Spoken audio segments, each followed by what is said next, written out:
is a prime example of how power is abused. When you are a minoritized individual and you don't have rank, meaning you don't have a seniority in your role, right? And you know that you're the only one or you're one of a few, and you are literally, in that example, as you said, you're cornered, right? Everybody's there looking, nobody else is looking like you, right? And somebody puts you on the spot, knowing the world that we live in, knowing what's played out on the news, and then they start asking you questions. There's loads of questions they're asking, but they start asking you questions like that. It's literally like you freeze.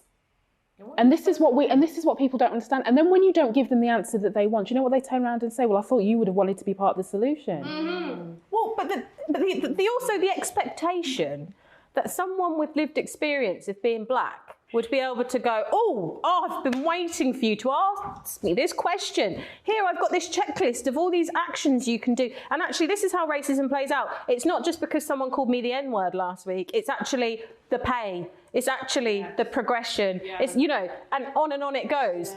How would we really expect for that answer to come out? So so I would really like for that introspection to come out. And I think it does in this book, where people say, well, you know, would that be the right thing to do, to go in, you know, how am I framing some of these conversations? Who am I having some of these conversations with? And who is it that I'm trying to serve? And yes, we're trying to serve underserved, sure. But actually there are benefits to the whole organisation. And I know you don't talk about the business case, and we don't go into that. And often I think in roles like ours, I feel like this is what the book did for me. It helped me kind of think, oh, actually I do creep into that.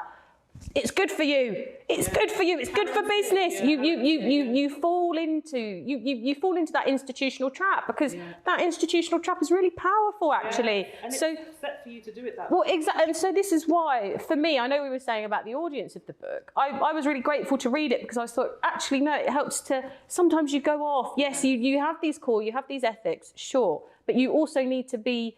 Actually, yes, let me just shake myself up a bit. Let me just remind myself. Let me just stay true.